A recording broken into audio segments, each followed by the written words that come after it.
válvula que va a permitir la descarga continua y dosificadores. Tiene una boquilla y espaciadores para facilitar la alimentación y los componentes de la fórmula, ¿no? Muy bien, componentes. Las válvulas, ¿no? La válvula es una parte fundamental del sistema presurizado. Sin esa válvula no podríamos nosotros hacer la presión y que pueda salir, digamos, el medicamento, ¿no? Garantiza el cierre hermético, es decir, es muy bueno, es decir, los aerosoles, y gracias a estas válvulas puede cumplir su formulación, su función. Acá tenemos boquillas y espaciadores, ya ustedes conocen esto, lo venden en las farmacias. Hoy en día, ¿no?, se utiliza esta boquilla y este espaciador, ¿no?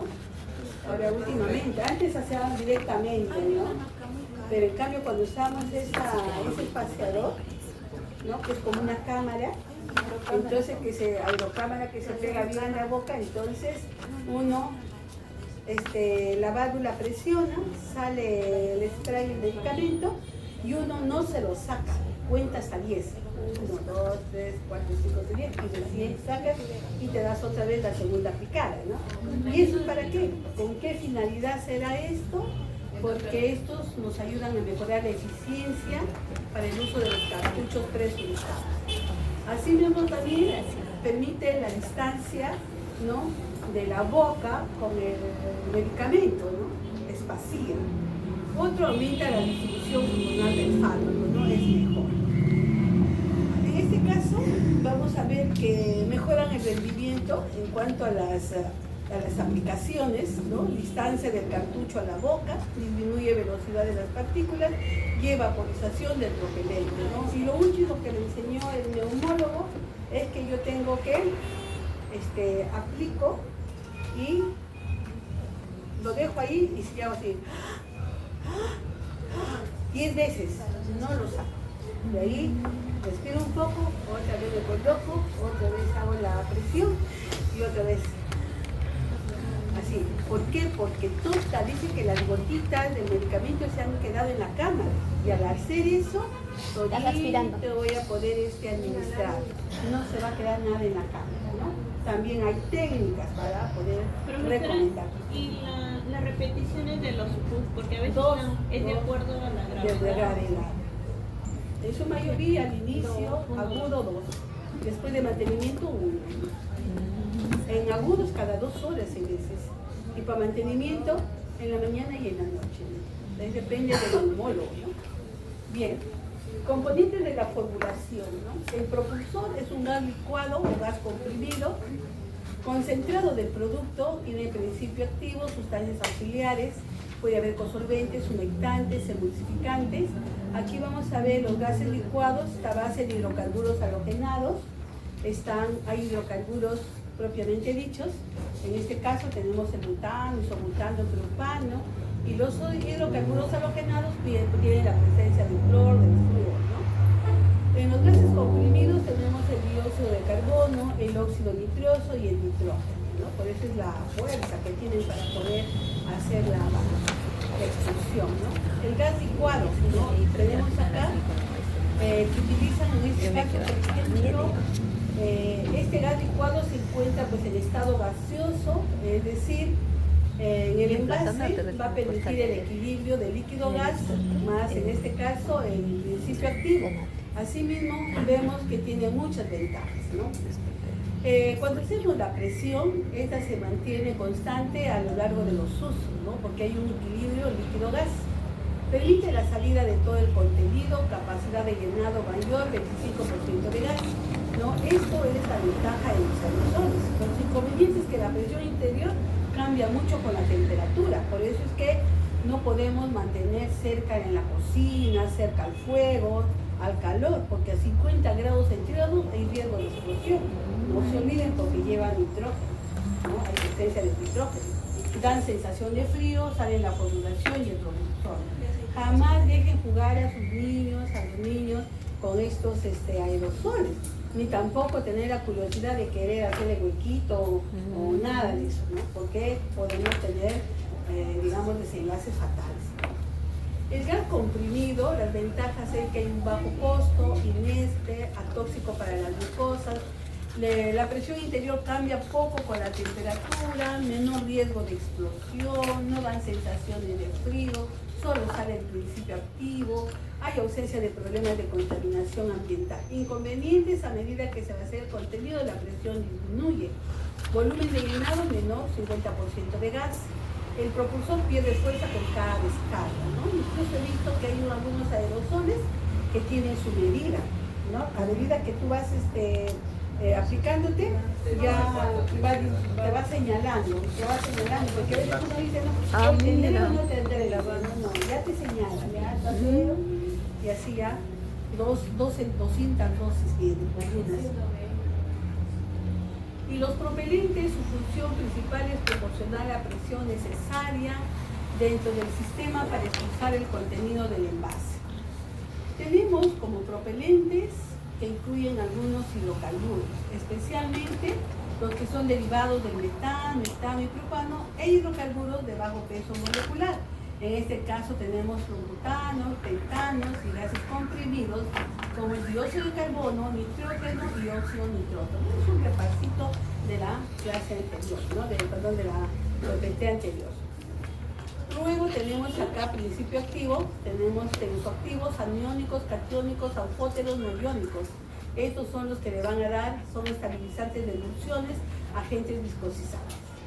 Los disolventes y solubilizantes, el agua, alcohol y propilenglicol. Y las sustancias auxiliares en función de la vía de alimentación tenemos saborizantes, edulcorantes, conservantes, ¿no? Antioxidantes y los viscosizantes. Tengo que tomar ese examen, por eso estoy con la hora. Bueno, acá tenemos el diámetro de las partículas aerosolizadas, ¿no? Para cada nivel de penetración máxima, para las fosas nasales, la tráquea, los bronquios, los alveolos. Estos niveles son pequeñísimos, ¿no? Pequeñísimos. Depósito de las partículas en el sistema respiratorio son un tapante. Entonces ya saben ustedes que hay un diámetro para la tráquea, para las fosas nasales, para los bronquiolos un mucho menor, para los bronquioles terminales más pequeñito y para el canal alveolar menor de 3 micrómetros.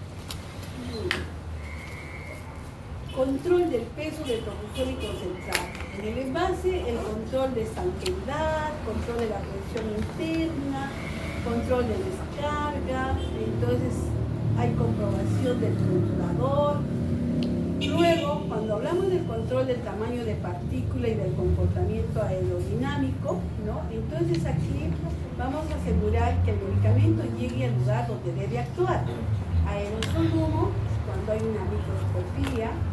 Aerosol niebla, dispersión luz láser. Métodos aerodinámicos, es bien complejo la formulación de los aerosoles. Evalúa el tamaño de partícula en relación con el comportamiento que presente esas corrientes de agua. Conservar a temperatura menores de 50 grados centígrados, proteger del hielo, evitar exposición al sol y al fuego, no destruir, no uteriar, no debemos reciclar, ¿no? Etiqueta, indicar estas precauciones, ¿no? Siempre la etiqueta debe estar marcado esas precauciones. Y por último, esto sería realizar un programa de manufactura de una forma farmacéutica de aerosol. Uy, tienen ahí un montón de chamba. En este programa va a ir varias etapas. ¿Sí? Ya, no se demore porque ahorita tomo el examen. Claro. Más o menos que nos explique cómo va a ser. Siempre lo que dice en las indicaciones, ¿no? Ay, a mí también.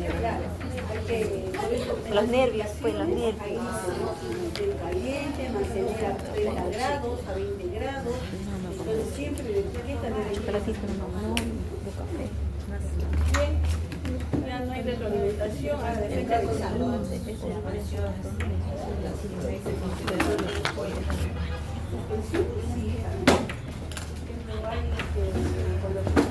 Separemos para que no nos tus cosas son de lejos de ella. No voy a bajarlo.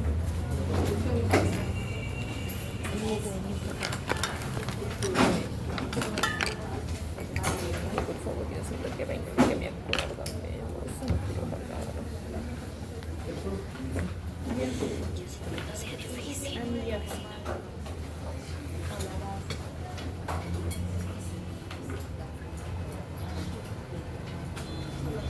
tienes Pedir se puede directo. No me refería a eso. Y a todos, por favor, guarden todos sus cuadernos, sus celulares, de una vez. Yo voy a iniciar el examen porque no voy a esperar ya todo. Es importante regular la temperatura para no exceder de 60 grados centígrados, para así no afectar la termoestabilidad tanto del principio activo como del azúcar. Una vez obtenida la disolución completa, con ayuda de una bomba, se hace pasar por un filtro para eliminar impurezas insolubles. El producto de la operación debe ser un líquido translúcido, no turbio, que se almacena en un tanque para su posterior envasado. El llenado se realiza por gravedad o por bomba a pistón. Generalmente, los jarabes se envasan en frascos de 60, 120, 180 y 240 mililitros de capacidad, para envasados en frascos de vidrio, cuya función es proteger el metal de la radiación ultravioleta. No debemos usar frascos transparentes, ya que la luz puede catalizar la oxidación de la preparación. Cada vez es más común ver jarabes envasados en frascos de plástico. Luego, se procede al sellado con un precinto de seguridad relativa. Nunca debemos ingerir un jarabe. Ese es el perfil del enfermero y de los tetras. Aunque no crean, chicos, aunque no No, crean. es verdad. Sí, sí. Por ejemplo, cuando estuve en la universidad, por ejemplo, como autoridad, la directora de escuela recibía muchas quejas. Yo iba y cito a poder ver qué sucedía. Oye, estos no medían nada. Igualados, malcriados, total. Eran los chicos que se iban a tomar, hacían escándalo. Era una actividad deportiva de la facultad, las chicas borrachas, los chicos totalmente descontrolados, venían, no se aseaban. Oye, un caos. Yo decía a la directora de la escuela, es el perfil del enfermero y de los tetras. No, doctores, ellos vienen de algunas zonas, son personas que vienen de los pueblos, de las alturas, pero edúcales. Ay, mi papito está No, en tú la eres el sierra. director y como tal, tú cada vez que te reúnes con ellos, los cachismos, tú tienes que decir cuál es su rol como estudiante, como persona. Yo a mis alumnos les digo, oye, peínate, cámbiate, perfuma, oye, báñate, ¿no? Les digo, pero no, entonces no por tomate, no por tu y en cambio en farmacia es diferente. Estos alumnos son respetuosos, son inteligentes, ¿verdad? Se cuidan mucho de personas. No sé, ¿no? Yo veo también que aquí igual, ¿no? Uno que otro se escapa de las manos, ¿ya? Que es así majadero. Pero yo ese majadero a sola, lo guardo hasta la A hasta la Z, le digo, le doy este cuadrado. Lo miro, ya, le digo, ¿sabes qué? Necesito comenzar contigo. Al tal hora te voy a esperar. Ya, y le digo todo. Entonces, miren ustedes cómo es el perfil. Miren ese chico desesperado, abrió, se metió, ¿qué le importó que tal con video? Nada, ¿no? Pero, pues, ¿no? Nada, ¿no? Nada. Entonces, miren ustedes, la profesora se largó de turno la cartera ahí, que ya, como la vez pasada se demoró, ¿no? Como 10 minutos.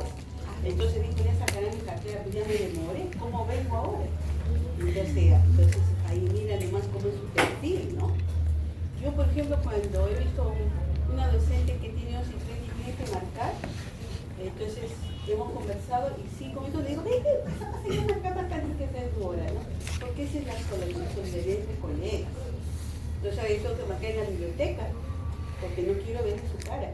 Entonces, ¿qué pasó? Ya ahorita ya me molesté, ya mandé un documento formal a la escuela para que el doctor Robert, con la señorita Liliana, vaya donde su coordinadora y le diga, no es posible, estén ustedes afuera, ya qué hora, ¿cuándo va a venir? No es así, no es así, no es así.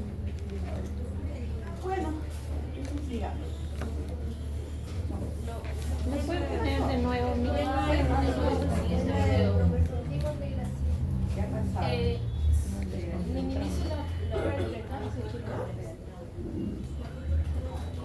Bienvenido a Aprende Enseña.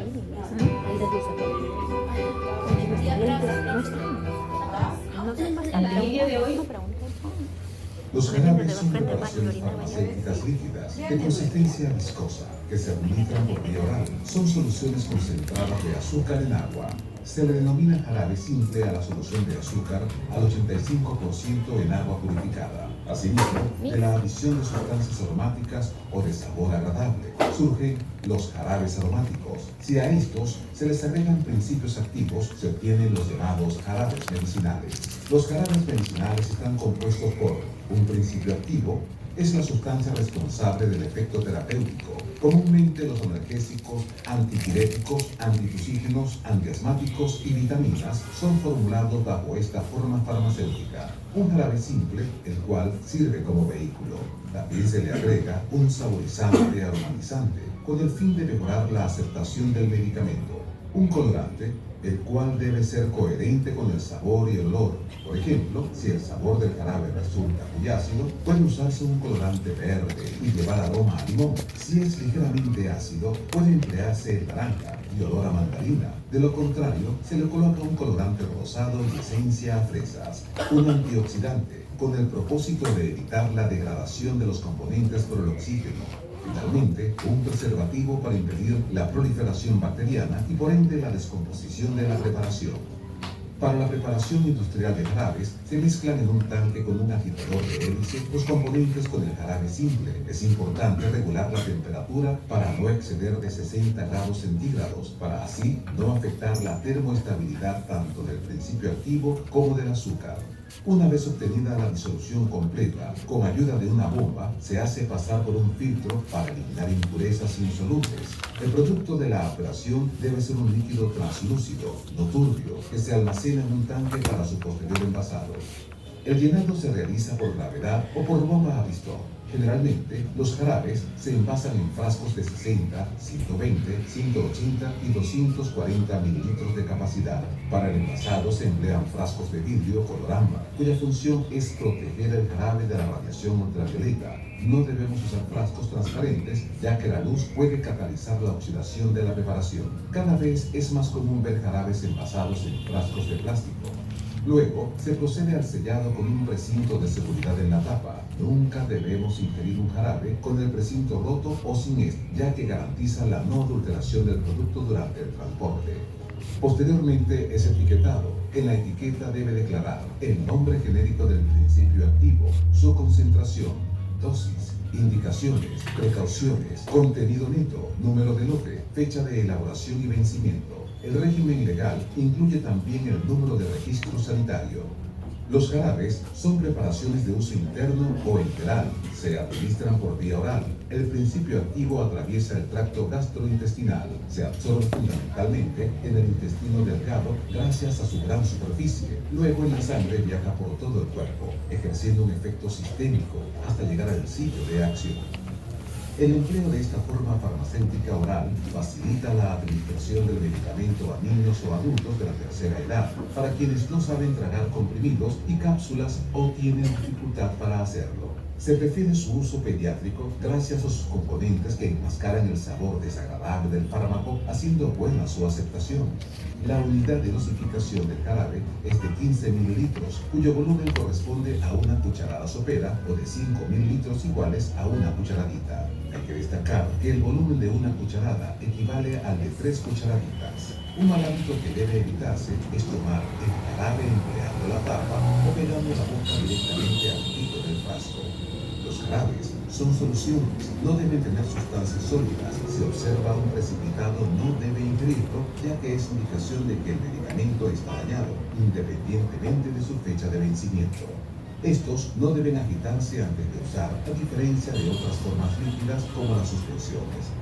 Aquellos jarabes que además de agua contienen un pequeño porcentaje de alcohol para mejorar la solubilidad del fármaco se les conoce como elixires.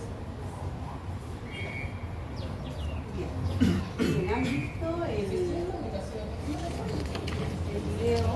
Entonces vamos a opinión, ¿no?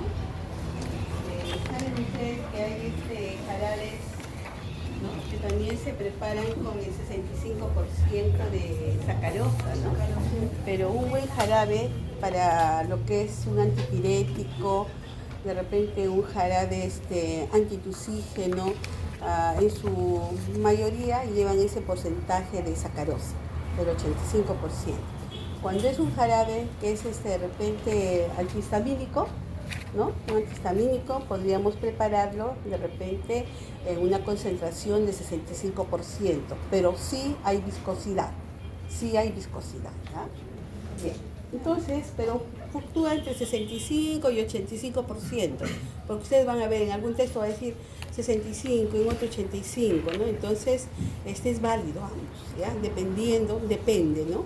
Depende qué principio activo, para quién va dirigido, ¿no? Por ejemplo, si es para un jarabe, de repente un antihistamínico, que es para un adulto, ¿no? Entonces, hay que prepararlo a un 65%, porque siempre un adulto ya tiene problemas, ¿no? Problemas de glucosa, así es. En cambio, si es para un niño, no, pues no, él está ávido de todo, ¿no? De todos los nutrientes. Entonces, y el niño, cuanto es más azucarado, más rico, ¿no? Más denso, más rico es para él, ¿no? Bien. Entonces, hoy día vamos a hablar sobre las suspensiones orales. ¿También incluye si es preparado en frío o en caliente la concentración? No, igual, solamente de que en frío el jarabe es transparente y en caliente muchas veces tiende a caramelizarse, ¿ya? Se puede caramelizar.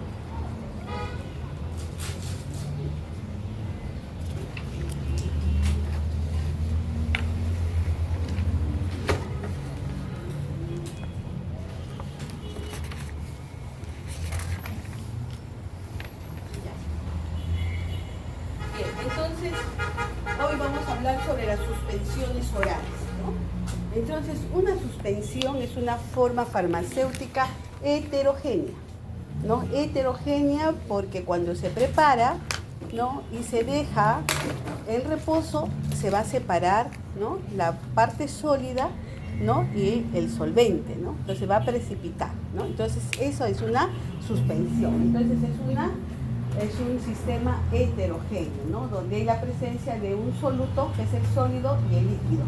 Asimismo, vamos a ver que desde el punto de vista físico-químico, las suspensiones son sistemas bifásicos, ¿no? Está constituido por un sólido que está finamente dividido, ¿no? Ustedes saben, por ejemplo, una amoxicilina, una eritromicina, ¿no?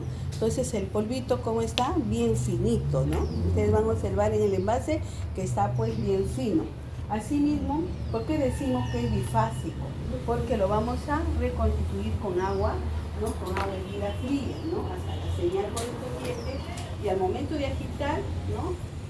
Digamos, las partículas van a flocular, ¿cierto? Van a estar dispersas en el medio solvente. Pero si lo dejo de hacer, entonces se forma, ¿no? El precipitado. Entonces aparentemente formaría dos fases, por eso se dice que es bifásico, ¿no? Entonces aquí se encuentra disperso en un líquido que tiene un agente suspensor, ¿no? Muy bien. Bien, entonces estas suspensiones orales que decimos que son sistemas heterogéneos, ¿no? Tiene en su mayoría, ¿no? Las partículas son mayores de un nanómetro, ¿no? En este caso vamos a ver que puede ser, digamos que son partículas bastante pequeñas. Luego, los medicamentos, ¿por qué se hacen las suspensiones? Tiene una razón de ser, ¿no? Muchas veces hay algunos medicamentos que tienen baja solubilidad en el agua. Entonces, si tienen baja solubilidad en el agua, yo no puedo preparar un jarabe. Entonces, ¿qué hago? Recurro a la estrategia de preparar una suspensión, en donde voy a tener que adicionar un agente viscosizante, un agente floculante, para que pueda, digamos, tener el principio activo sobrenadando en el solvente. Y así de esa manera poder coger la cantidad del medicamento que necesito y puedo pues administrar, ¿no? Entonces, eso se da por la baja solubilidad en el agua de los principios activos. Otro también puede ser para enmascarar los sabores, digamos, sus sabores, características organolépticas. Otro es para que aumente la estabilidad. Nosotros sabemos que cuando hay un medio solvente, muchas veces hay presencia de agua, entonces va a haber mayor rigurosidad para poder, digamos, mantener la estabilidad. Cuando hay solvente, hay líquido, entonces eso va a llamar a lo que es de repente creación de hongos, de microorganismos. Y necesitaríamos de adicionar conservantes, ¿no? Una mayor proporción. Entonces, por esas razones, nosotros elegimos la suspensión. Uno, porque de repente el principio activo tiene baja solubilidad en el agua. Dos, para aumentar la estabilidad. Otro, para aumentar su biodisponibilidad y así mismo también para enmascarar algunas características organolépticas.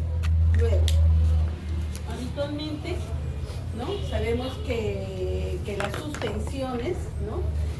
Buscan la forma como debe encontrarse su principio activo sobrenadando en el solvente, ¿no? O sea, no es cualquier formulación, es una formulación bastante exigente, ¿no? Exigente. Ahora, ¿qué dice, no? Otras veces, aunque el fármaco sea soluble, su estabilidad en disolución es limitada. Por eso que se recurre a diferentes estrategias, ¿no? Puede ser, ¿no?, que el fármaco no sea insoluble, puede ser soluble en el agua, pero va a tener riesgo a que pueda, digamos, producirse una hidrólisis, ¿no? Una hidrólisis. Por ejemplo, tenemos el clorhidrato de oxitetraciclina que se utiliza en formas farmacéuticas sólidas, ya que en medio acuoso se hidroliza con rapidez. Pero ante esta situación vamos a recurrir a la elaboración de esta suspensión en una sal insoluble del mismo, es decir, que se va a quedar suspendida. ¿Y qué dice? Que cuando se prepara recientemente antes de consumir, entonces va a tener buena estabilidad, ¿no? Por eso es que se prepara el clorhidrato de oxitetraciclina en forma de suspensión. Luego, sabemos que el contacto prolongado entre las partículas sólidas de un fármaco y el medio de dispersión puede reducirse considerablemente si se prepara la solución inmediatamente antes de su uso por el paciente. ¿Qué quiere decir este párrafo? A ver, hijita, ¿qué quiere decir eso? ¿Qué interpretas esto?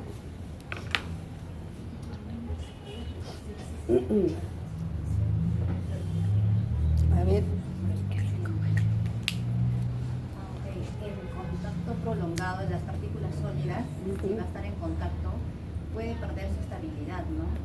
Porque justamente el sólido se prepara antes de consumirlo, pero si está tanto tiempo ahí manipulándolo, pues puede alterar su característica. Claro, por eso que las suspensiones se recomienda, si lo voy a tomar hoy, a esta hora, inmediatamente lo preparo. Y de esa manera voy a tener el tiempo prudencial, ¿no? Esa suspensión va a tener una vigencia de acuerdo a lo que dice en su indicación. Puede ser 7 días, puede ser 14 días, pero digamos se ha mejorado. No terminó el frasco, ¿no? Entonces, ¿qué va a pasar? A veces la mamá dice, pero esto todavía vence el 2026, lo voy a guardar. Sí, no, eso ya se tiene que botar, ¿no? Se tiene que botar. Por ejemplo, ¿no? ¿Ah? Claro. Por ejemplo, también se va a cementar, Por ejemplo, la amoxicilina como sal trihidrato se encuentra en el mercado como suspensión extemporánea, presentado con una validez de 14 días y a una temperatura de 25 grados una vez preparada. ¿Qué pasaría si yo, por ejemplo, ya cumplo los 14 días, pero mi temperatura es 35 grados, 38 grados? Entonces ahí va a haber problemas. Yo tengo que buscar, ¿no?, un ambiente en donde esté pues conservado a 25 grados centígrados. Ese problema, por ejemplo, lo pueden tener una suspensión, por ejemplo, en un lugar donde hace mucho calor, en Iquitos, ¿no? Entonces ahí sí hay que tener mucho cuidado cuando uno recomienda una suspensión. ¿Eso quién lo sabe? ¿El farmacéutico? Es el único. ¿El médico sabrá? No creo. Entonces el médico puede recetar, ¿no? Pero ¿qué estará pasando en el organismo de esa persona que está tomando y haciendo? Entonces ahí viene ya la intervención del farmacéutico. bueno, vas a tomar, pero tendrás que tenerlo en un ambiente que esté refrigerado, ¿no? Que esté a una temperatura ideal. Entonces puedes utilizar un ventilador, de repente aire acondicionado, ¿no? Y que esté a una temperatura de 25 grados centígrados, ¿no? Entonces, qué importante es la intervención del farmacéutico, ¿no? Como alternativa, un fármaco que se degrada en presencia de agua, ¿no?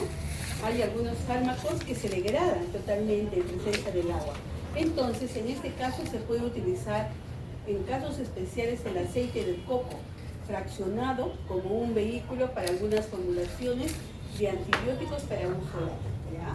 Entonces, eso es ya cuando en realidad pues es insoluble en el agua. Luego vamos a ver. Las suspensiones presentan una serie de problemas, ¿no? Es una formulación muy compleja. En este caso tenemos la humectación, la sedimentación, asimismo también hay derivados de las interacciones existentes entre las partículas, el crecimiento de cristales y la absorción de las partículas al envase. Entonces, mire, estos son los problemas que puede haber en una suspensión, ¿no? Se puede sedimentar. Otro, cuando hablamos de sedimentación, se pone como cemento, duro. Otro puede haber, por ejemplo, interacciones existentes entre las partículas, ¿no? Que es el principio activo y los excipientes, puede darse. Otro, puede crecer los cristales, ¿no? Que está en un pequeño tamañito, puede agrandar su tamaño. Otro, por la absorción de las partículas al envase, se puede pegar, se puede adherir las partículas alrededor de las paredes del envase, ¿no? Idealmente, podríamos nosotros definir una suspensión como estable cuando no hay agregación entre sus partículas y éstas van a permanecer uniformemente distribuidas en el medio de dispersión, ¿no? Eso es lo ideal, que yo al momento de agitar, que se encuentre por siempre suspendida, idealmente, ¿no? Pero no es así, porque estas termina un tiempo prudencial de 5 minutos y ¿qué hace? Se va a precipitar. Entonces, desde el punto de vista farmacéutico, podríamos decir que una suspensión es estable cuando cumple estas condiciones. La suspensión debe permanecer homogénea, ¿no? O sea, ¿qué quiere decir? Cuando yo agito, debe estar totalmente homogenizada, ¿no? Sus partículas deben estar floculando, no puede haber alguna partícula que esté sedimentada, ¿no? Entonces, eso sería su primer requisito. Otro, que el sedimento que se forme al momento de almacenarlo o de dejarlo, digamos, después de haberlo tomado, ¿no? Pueda tener la oportunidad de resuspender cuando lo vuelvo a agitar para tomar la siguiente dosis. Si una suspensión no tiene esa capacidad de resuspender, entonces tengo que botar, porque la formulación no está bien, ha ocurrido algo, ¿no? No van ustedes a meter una cuchara y van a tratar digamos, de moler, o van a mover un palito, no, eso no, tiene que resuspenderse rapidito, a la agitación nada más. Entonces, eso ocurre, ¿no? Ha ocurrido. Una vez estaba trabajando en una farmacia, en el hospital, entonces me dijo la señorita, ay doctor, el jarabe me dijo, estaba bien, pero después de 2 días ya no subía sus polvitos en el líquido. ¿Así? Le digo, ¿por qué no lo has traído? ¿Y qué pasó? Tuve que agarrar un palito y con eso chancar y así le da. Entonces, no es que esté mal el medicamento ahí, sino que ha pasado algo en la formulación, ¿no? Entonces eso hay que comunicar al laboratorio, ¿no? ¿Qué ha pasado? Entonces, eso sería, ¿no? Que el sedimento que se forme se tiene que resuspender. Ese es un criterio que se debe cumplir. Otro, la viscosidad. Debe estar bien equilibrada. De forma que al momento de que yo pueda adicionar en una cuchara, ¿no? Esa viscosidad pueda ser fácil de poder administrarlo. No va a estar espeso como una mazamorra. No. Tiene que tener una viscosidad ideal, ¿no? El tamaño de partícula ha de ser pequeño y homogéneo, ¿no? Es decir, porque eso me permite dar una formulación ideal, ¿no? No puede haber diferentes tamaños de partículas, tiene que haber homogeneidad. Entonces, repasando, ¿no? En el momento de su formulación hay que considerar aspectos muy importantes en la suspensión. el tamaño de partícula, homogéneo y pequeño. Humectabilidad del sólido, ¿no? Que tranquilamente se pueda humectar y pueda suspenderse. No puede sedimentarse al momento de la agitación. Tiene que tener una viscosidad ideal, no debe ser espeso, ¿no? Ni tampoco líquido, ¿no? Los sistemas floculados y desfloculados. Pues ahora vamos a ver qué son estos, qué es floculación y qué es desfloculación. Miren, entonces los constituyentes básicos para la formulación de las suspensiones de cajón va el principio activo, ¿no? Que en su mayoría son antibióticos, ¿cierto? Entonces acá sus características del principio activo puede ser insoluble o poco soluble. El tamaño de partícula debe ser uniforme, tiene que tener buenas características organolépticas, compatibilidad con los otros componentes, fácil que se pueda humectar para que se pueda suspender y que cumpla las especificaciones de la fármacopedia. En este caso, el vehículo que utilizamos es el solvente, ¿no? Y el solvente, ¿no? ¿Qué solvente utilizamos? El agua. Luego también tenemos agentes viscosizantes. Creo que veo mejor sin lentes. Tenemos agentes suspensores o viscosizantes. Aquellos que van a tener al principio activo en suspensión o que le van a dar esa viscosidad ideal, ¿no? Entonces tenemos, por ejemplo, los polisacáridos naturales. Entre ellos tenemos los alginatos, que son aniónicos, la goma arábiga, que también hace aniónico, el carragenán aniónico, la goma guar o goma santac, que es neutro. Y luego también vamos a hablar de los polímeros sintéticos, que tenemos la carboximetilcelulosa, que es de carácter aniónico, la hidroxipropilcelulosa, que es no iónico, la celulosa microcristalino, que es aniónico, y luego tenemos otra clasificación que son las arcillas coloidales, la bentonita y el silicato de aluminio y magnesio, ¿no? Entonces, estos son los agentes suspensores o viscosizantes, los que van a dar la viscosidad, los que le van a dar esa característica de que esté un poquito, como se dice, digamos, ¿cómo le puedo decir? Espesito no podría decir, porque si no va a pensar que es una mazamorra. Los que le van a dar, por ejemplo, la característica de que el principio activo esté sobrenadando en ese medio viscoso. Así mejor. Otro es el agente humectante, ¿no? ¿Qué agente humectante utilizo? El dióxido de silicio coloidal, que se conoce como aerosil. Puedo utilizar también la glicerina, puedo utilizar también el propilenglicol y también el alcohol.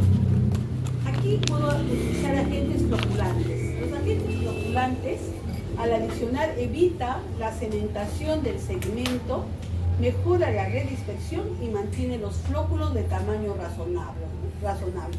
Por ejemplo, aquí está floculando, ¿ves? Floculación es que esté sobrenadando, ¿no? Está sobrenadando en el medio solvente. Aquí sí ya hay una precipitación, ¿no? Luego, el agente dispersante o desfloculante tiene la función de favorecer la ruptura de los agregados o floculados, impartiendo una carga eléctrica en la superficie de las partículas. Asimismo, también tiene edulcorantes. Puedo utilizar la sacarosa, el sorbitol, el mannitol, el jarabe simple. Puedo utilizar saborizantes de cereza, la frambuesa, de menta. Y este saborizante tenemos que utilizar depende para qué principio activo y para qué público, ¿no? Vamos a preparar. Si es para niños, de hecho, pues cereza y frambuesa, ¿no? 9, los preservantes. Siempre todo medicamento, ¿no?, de categoría industrial de laboratorio tiene que tener un preservante, ¿no?, que es el benzoato de sodio. Muy bien. Entonces ahora tenemos lo que es los componentes esenciales. Vamos a hacer un repaso a la hora de formular una suspensión. Además del principio activo, tiene el humectante, tiene el agente suspensor o también agente viscosizante y los agentes floculantes. Otros activos, que yo podría incorporar, son los reguladores del pH, el colorante, los aromatizantes, los conservantes y edulcorantes. Asimismo, la selección de ellos debe basarse gracias a la experiencia que han tenido en la producción de estas suspensiones y que me garanticen la eficacia y la compatibilidad con ese sistema heterogéneo. ¿Okay?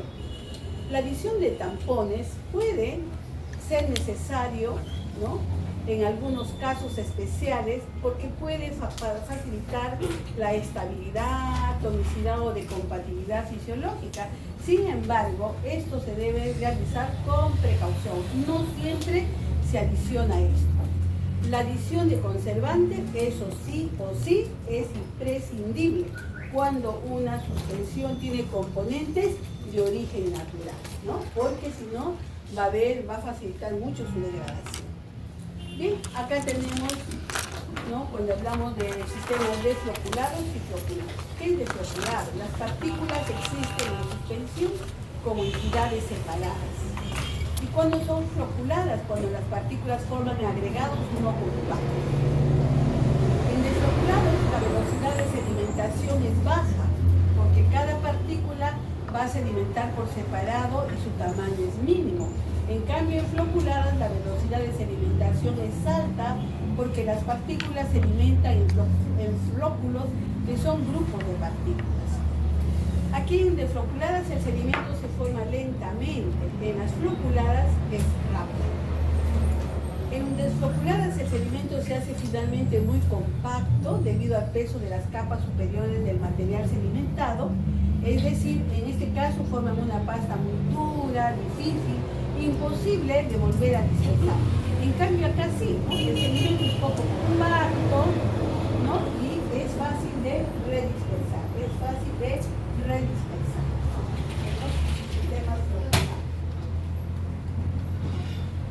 Luego acá en la desfloculada la suspensión tiene un aspecto porque el material suspendido sigue estando durante el tiempo relativamente largo.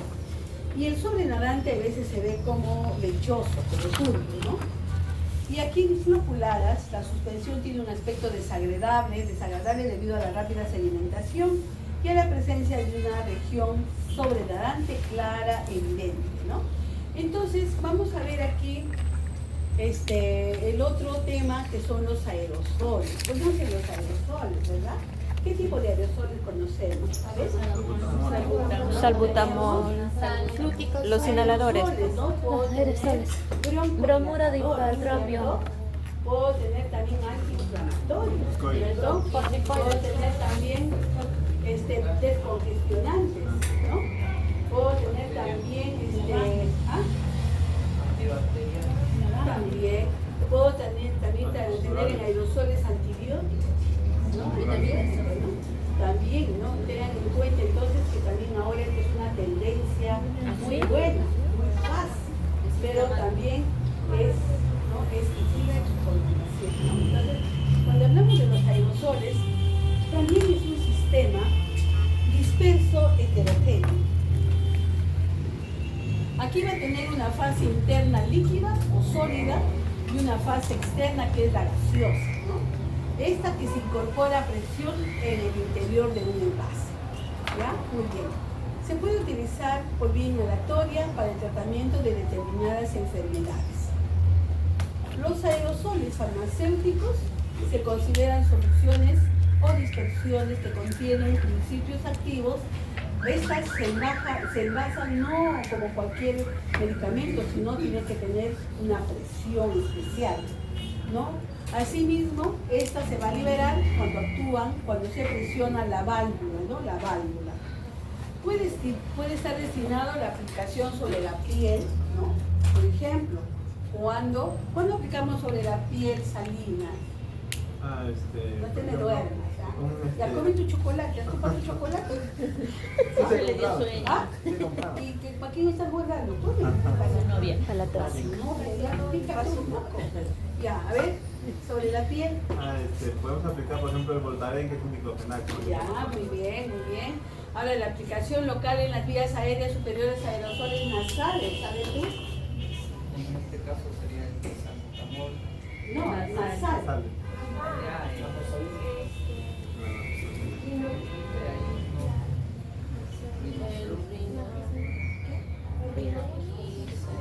Hay aires solares sobre la piel. Esa zona Ella dijo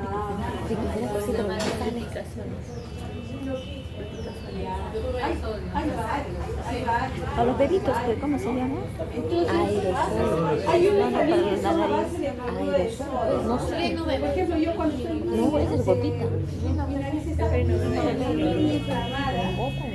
Entonces nosotros padecemos El rino bebé. como que estaría tapada la nariz, no es que está tapada, los cornetes se inflaman, y eso que evita que haya digamos, la circulación de lo que es el oxígeno.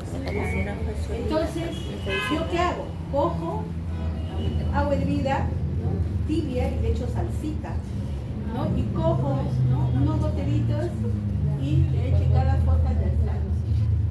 Así. Y luego coloco un vaso de agua en mi coma, un vaso de agua, ¿no? El agua tiene que estar hirviendo con unos gotitas de eucalipto, y aceite de eucalipto, y con eso duermo bien. Ustedes van a ver, es una maravilla. ¿Qué voy a hacer? Antes de que estaba, hay un medicamento, simplificación, creo que me estaba costando 180, creo que está costando, ¿no? Claro, 180, 140, Ahí lo divide la en cosa dos. de que ya me debía gastar, pues eso, ¿no? Para una gripa. Entonces ya me preparaba, y muy bien, ¿no? Y muy bien. Entonces miren ustedes, también se puede preparar, ¿no? En este caso, los aerosoles nasales. Luego la cavidad oral, aerosoles bucales y sublinguales, ¿sabes? Ejemplo, El salbutamol. aerosoles bucales y sublinguales. Bucales. La vitamina B12 me sobra, ¿no? Ya. De 12, ¿Ah? así. ¿Qué pató? Ajá. ¿Qué más? ¿Qué más han visto? Algo que sea, que muchos lo utilicen. Una maravilla la quinquisona. Una maravilla la quinquisona. Incluso tiene un dispositivo, ¿no? Que tú puedas colocar cerca de las amígdalas, ¿no? Y hace la presión y directo va a las vías respiratorias, ¿no? Muy bien. Los pulmones, aerosoles para inhalación, ¿no? Ay, sí, el salbutamol. Bromuro de hipertropio y el que yo conocía. ¿no? Los broncodilatadores, pero más conocido el salbutamol, la betametasona, etc. Indicaciones de los aerosoles, ¿no? Administración de medicamentos con efectos locales o sistémicos, cuando hay inflamación de las vías respiratorias, superiores, inferiores, asimismo también anestesia de las vías aéreas, enfermedad de las vías aéreas inferiores, cuando podemos administrar broncodilatadores, antibióticos, antimicóticos, también hay spray antimicóticos para las vías respiratorias. Ustedes dirán, pero ¿cómo, doctora, va a salir hongos? Sí, ¿no? Sí hay hongos, por eso que nunca a veces terminamos de sanar. Efectos, ventajas de los aerosoles: no efecto del primer paso, evita degradación gástrica, la vía alternativa para evitar interacciones de fármacos, acción rápida del fármaco, menor dosis terapéutica, no requiere manipulación previa, mínimo riesgo de contaminación, no problemas de conservación, posibilidad de ajuste de la dosis a las necesidades del paciente, dosificación fácil y cómoda, ¿no? Excelente. Acción local, vía tópica, piel y mucosa. ¿Cuáles son? Antisépticos, antibióticos, antifúngicos, anestésicos locales, esteroides, protectores solares. Buena aceptación, facilidad de administración. También hay vía vaginal, ¿no? Tenemos herbicidas vaginales. Antes había hasta unas, no sé si todavía seguirá viviendo los anticonceptivos bajo la forma de espuma. No. ¿En los hospitales hay? No. No. Vía rectal, anestésicos Imagínate, locales y espuma. antiinflamatorios, vía bucal, anestésicos y antisépticos, ¿no? Diferentes